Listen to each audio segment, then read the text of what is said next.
As a lot of you know, I love my movies, like the scary movies, epic movie, and most of all, disaster movie. And by love them, I mean quite heavily dislike them. Some, way more than others. I thought I knew all of them. There was not a movie on God's green earth that could escape my gaze, until I came across something by sheer coincidence. Right, so I made a video recently watching the live-action Scooby-Doo movies from 2002 and 2004 with my old buddy, my old pal, James Marriott. And I noticed, this name come up in the opening credits of the second movie. Richard Suckle. That man is called Dick Suckle. Dick Suckle. He's called Dick Suckle. What a dickhead. Now, I was intrigued by this mystical man that goes by the name Dick Suckle. So I did a search of what else he's worked on, because obviously he's a high-end movie producer if he's producing the Scooby-Doo movies. And as well as working on those, it turns out he's done quite a lot. He's produced both the Suicide Squad movies, Wonder Woman, and was even nominated for an Oscar for American Hustle. So Big Dick has a very decorated career. However, while scrolling his work, I noticed one movie title that just stuck out. Extreme Movie. Huh? Surely not. Surely this can't be a movie that I've not heard of before. They just don't exist. I clicked the link to see it starring Michael Cera and Frankie Muniz. How could I have missed this? I cry while punching holes in my wall. So I do a little more digging to find out that basically no one else has heard of this. Like, the worldwide gross of this movie was $34,000. $34,000. And with an apparent budget of 1.2 million, I think it's fair to say that this was a box office flop. So I did a little more scrolling to find the Did You Know section about the film, where I was immediately shown apparently the most memorable quote of the movie, which was from the character Fred, who simply says, did someone order the R word? What the fuck am I about to watch? And that's not even the only mention of it in the Did You Know section. Under the section, goofs, it says, in the R delivery... What?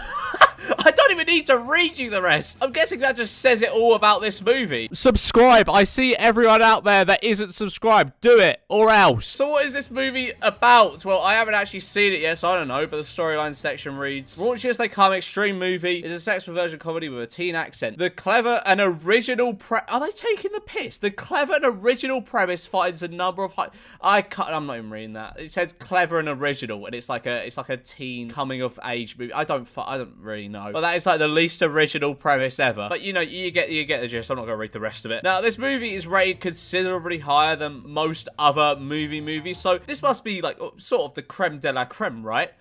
Right? Alright, so I've just finished watching that, and I think it may be the worst movie I have ever seen in my life. Like, no exaggeration, this is fucking terrible. You could not pay me to watch this shit again. Okay, actually, you might be able to. But you get the point. It's bad. It's really bad. Like with Disaster Movie, which I consider to be like my least favorite movie. Yeah, it was bad, but at least there was some kind of like plot, and it could kind of be considered a movie, even though it was really low budget and it was shit. It was really shit. Extreme Movie isn't a movie. It's like a series of early YouTube-like skits just crammed together and packaged as a movie. There's barely anything tangible. There's like one continuous storyline, and the rest of it is just like random, unfunny skits. Like, it is absolutely outrageous how anyone could call this a movie. Now, you may be a bit confused as to what I'm on about right now, because obviously you haven't seen this film. No one's fucking seen this film before. So let's just jump into my my epic expert analysis, and it'll kind of speak for itself. So the movie opens with Malcolm in the middle and his girlfriend doing the deed for the first time, and there's a montage of every time they have it that night, and it gets progressively more and more extreme. And I can't show any of this bit really, and quite a lot of the movie in general, because I love money and not having my videos age restricted. This may come as a surprise to you, but I don't like humor like this. So I could already tell, like, right from the start, I'd fucking hate this movie, but I had no idea how much I would actually hate it. Like, I saw this and thought, yeah, this is bad, but I never actually thought this would be the worst movie I've ever seen in my entire life. Now, don't get me wrong, I love a good sex joke, like a cleverly thought out sex joke. Not just lol, they're having funny sex. I mean, something clever like Compass or Dream Mask Sus remix. I suck his dick with a smile for hours at a time. But this humor is just so, like, lazy and unfunny. Even Compass is more, like, smart and well thought out and less lazy than this. It's just like, lol, look at the people doing the funny sex. And this is literally the only scene Frankie Muniz is in. Despite him being named on the box, and when someone's named on the box, you typically think they have a large role in the film, because they normally do. But he is in this for literally all of 4 minutes. Total screen time in that was probably, like, maybe 2. And after that side-splitting skit, the opening credits roll, and Look, his name. It's our boy. It's our boy. But then after the credits, it opens with high school kids talking about shagging, but not in like a relatable, funny in-betweeners way. She shit down my arm. Or in like a pure American cringe way. Can't wait to go in there and talk about all the ass we've slammed. And I'm sorry to all the Americans I may have offended there. Please subscribe. But I'm sorry, this is so awful. This is so shit. If you like actually talk like this, sort it out, alright? And by the way, this is like the only like continuous bit of like plot in the movie. There's nothing else, sort of. All the skits kind of intertwine in a very, very vague way. But this is like the only like reoccurring bit across like the entire movie. And then they go to sex education class with a teacher called Mr. Matthews, which was actually the name of a teacher I had. Here's a clip of him as Batman. I'm not joking. This man was one of my teachers. And it's revealed in this class that he fancies a girl and she's in the class also. Ooh, why is he sitting like that? I mean, he's probably sitting like that looking so satisfied because he uses the sponsor of today's video, ExpressVPN. Riddle me this. What if there was a company out there logging everything you did all of the time? That'd be pretty odd behavior, right? Well, what if I told you that's exactly what happens every time you go online? What? Tell me it's not true, George, I hear you cry. Yes, in the UK, your internet service provider is required by law to store logs of every website you've ever visited for up to a year, and government agencies can look into this data whenever they want, even if you use incognito mode. And I know you use it. I know what you use it for, all right? I'm not silly. And that's why I always use ExpressVPN. ExpressVPN reroutes your internet connection through their secure servers, so your internet service provider can't see or log what you're doing online. Also, many VPNs claim to have a no logs policy, but have been caught logging customer activity, that the naughty boys. ExpressVPN is the only VPN I personally trust because they use trusted server technology, making their VPN servers incapable of storing any data at all. So stop letting people keep logs of what you do online. Visit expressvpn.com/memulous right now and figure out how you can get 3 months for free with a 1-year subscription with a 30-day money-back guarantee also included. That's sick! Mr. Matthews says he had sex with a fish and that's well wacky. I bet you weren't expecting that. Whoa. I'm gonna share right now. Hell, I've had sex with koi fish. That's so shocking and therefore funny. It's just more or less really bad attempts at shock humor throughout this entire movie. That's all this is. There's not really actually anything there. It's just like, oh, I had sex with a fish, lol. It's bad. It's bad. And as I said, I love a bit of sex humor if it's clever, like sug on these nuts. But this ain't clever. It's just lol, had sex with fish, lol. They then have to partner up with someone that they want to have sex with for some fucking reason. So this little twerp whose name I don't even, what is his name again?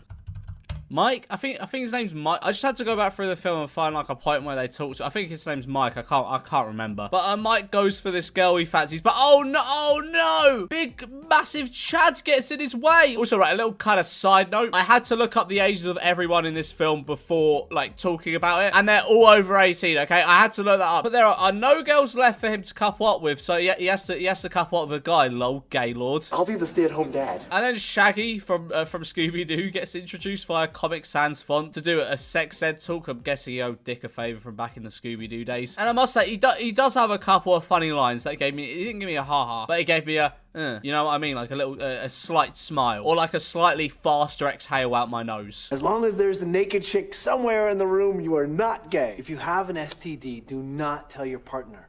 It is a lose-lose situation. And then it cuts to this scene with fucking Andy Milonakis is in this. He asks the girl to prom, but she's already going with someone else. Like, he is sad. Oh no, so he does an IRL stream on Twitch to cheer himself up. I've been in jail every day this week. After that, he goes into an adult store and buys what's basically a massive fleshlight that I cannot show for obvious reasons, and ends up falling in love with it and going on dates with it and stuff. Again, I'm being very conservative with what I'm showing of this because I don't really fancy this video getting taken down, if I'm honest. And at this point, you're probably wondering, what the fuck is this movie even about? Everything's moving so fast, and I couldn't tell you. It's literally just like random skits compiled together that, for the most part, make no sense. Then he goes out with a girl to dinner because she suddenly takes an interest in him for some reason, but the fleshlight thing becomes fucking sentient or something and gets jealous. It's really weird and surreal. And I honestly couldn't tell you if it was a dream or a delusion or real life or what. I hate this film. I hate this film. But then we cut back to the sex ed classroom and Mr. Matthews does a talk about cocks because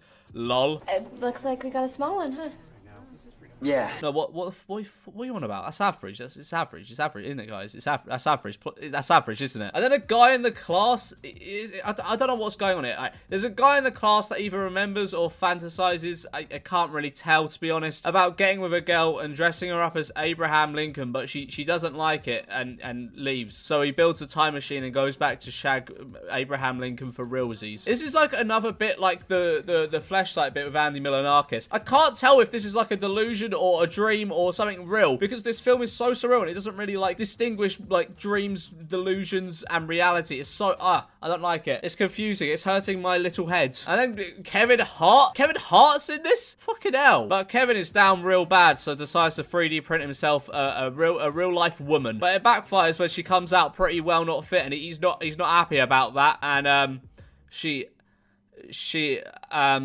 he runs away, and his brother gets very pretty girl in the machine. None of this makes sense. This is a movie. I don't get it. Now would probably be a good point in the video to mention that I'm not showing like half of this movie, and I don't just mean like footage wise. I mean I'm literally not talking about it. And you may be going, George, you fucking waste of space. Why are you not showing me the other half of Extreme Movie? I want to see the other half of Extreme Movie. Trust me, you don't. But it's because it's just like one-off skits that are so nothing, they're not even really worth mentioning. Like, for example, there's this one which I can't even show most of, which is just a girl on webcam getting naked, and instead of showing her getting naked, here's some lovely stock footage. You enjoying that? I hope you are. And this whole bit is just an excuse to get a girl to dance around naked. I'm not joking. Like, she just kind of dances around naked, knocks over a candle, and sets a curtain on fire. What was the point in that? It's not comedy. It's just an excuse to get a naked girl in there. And there's also like a series of bits throughout the entire movie called Corner Street Confessions. There's probably like 5 or 6 of these throughout, and they're all astoundingly unfunny. Who's the best lover you guys have ever been with? Definitely my boyfriend Ted. He's amazing. I'd have to say her boyfriend Ted also. I'd have to say Ted for me too. I'd probably say when Charlotte and I both slept with Ted. I'd say Ted too. Lol, do you get it? Because they all slept with her, but lol, that's funny. But anyway, we get back to the only bit of plot in this whole movie. The teacher tells Mike, is that, I can't even remember. I still can't. Mike, I think it's Mike. It's probably Mike. He tells Mike that he's too clapped to get the pretty girl, which is nice. You see, Mike, a girl like Stacy is, ooh, way out of your league. And then it jumps to him and like his mates, and the guy in the wheelchair recorded audio of him doing the deed and plays it for the boys before like offering her to the guy whose name I keep forgetting. Mike, it's Mike, I think. Like, he offers her to him as if he's like some kind of trafficker or pimp. She arrives and is quite obviously in her 30s, which is just ever so slightly odd considering they're supposed to be high school students. But he takes her upstairs, turns her down, basically tells her to fuck off, and then pretends to have sex with her because they got like a baby monitor in the room so the others can hear, which isn't weird at all. I really hate everything about this. I really do. I hate everything about this film. But he gets caught out lying because she was sitting downstairs the whole time. Oh no. Michael Cera turns up over halfway through the runtime. Going into this, I thought he would be the star of the show, considering he is literally the centerpiece of the box art. But no, he comes in at like 50 minutes. Actually, no, this movie is literally about an hour and 5 minutes long. He comes in near the end. To be fair, this part of the movie is one of the only mild ha-ha bits. So Michael Cera is sexting someone, and this is like one of the only mildly ha-ha bits throughout the entire movie, because this is how I imagine Michael Cera actually sexts. But the woman he is talking to is into more hardcore stuff, and she asks him to come around her place, which is apartment A. But oh no, old lady door number 18, and she code door and the one fall off, so it looked like number 8. So then, right, so the girl asked him to like break into a house and do like a whole, I don't know, a burglar thing, or you know. And to be fair, this bit again, it's mildly haha. It's a mildly haha bit because it's Michael Cera. It's Michael. That's the only reason why it's mildly haha. Did somebody order the... But I think the thing I hate most about this movie is nothing matters. Nothing meaningful happens. And I know, it's Extreme Movie, so I wasn't expecting like an actual movie where, I don't know, stuff happens. But nothing matters in this. Like, it's just random skits, and you never see most of these characters ever again. Where's fucking Andy Milonakis? Is he off doing a fucking tweet? Where is he? Where's he gone? And when I say nothing meaningful happens, you're probably thinking I'm a fucking idiot for saying that. But what I mean by that is I don't mean like emotions or shit like that. I mean like actual stuff. Nothing fucking happens in this. All it is like, haha, the funny sex, lol. That's it. That's all this film is. But then we get back to the boys. Their bus stops to let them off, I'm assuming, to go to school. And there's a garage across the road. And Mike goes in and there's softcore porn being shot. And I mean, I'm not actually, no, I don't even know what's going on. Was this opposite the school? The bus just kind of stopped. Okay, I'm assuming they're getting dropped off at school. Okay, I'm going to assume that. And I'm not a police officer or anything, but I'm pretty sure doing stuff like this close to a school isn't allowed. Like, it's basically out in the open. He could just walk in. But they mistake him for the male co-star who apparently has Big Willie. But when they pull down his trousers, it is revealed that, oh no, he does not in fact have Big Willie. And then they all sing a song. Yeah, I'm not Gigandocock. I really fucking hate musical numbers. A lot of the time, if there's one in a movie, I will simply turn it off. In this case, I just skipped it, so I couldn't really tell you what it's about. But it apparently gave him the confidence to go and kiss the girl, and then they all get back on the bus. I don't know about what. And then it ends. That's it. It ends. There's like 15 minutes of credits. So what is Extreme Movie? Extreme Movie is a nothing. It's a blip of a movie that will never be remembered. You can probably tell how pissed off I was writing this just because I had to sit through this. Like, I was like pounding my fucking keyboard writing this out. I'm willing to bet more people will see this video in its first month than the total amount of people that have ever seen Extreme Movie. It is a stain on Dick's good name. And I'm genuinely baffled as to how they got so many people on this. Like, yeah, it was kind of before Kevin Hart got big, but Michael Cera had done Superbad and Malcolm in the Middle had done Malcolm in the Middle. So I really have no idea how this thing came to be. How did anyone look at the script of this and think, yeah, I'd be on board for this? But I can't call this a movie. It's a collection of 2008 YouTube tier skits packaged as a movie. Yet, even though I can't really consider it a movie, it's still the worst movie I've ever seen in my life. Probably because of that fact. -1 out of 10. I'm going to sleep. Bye.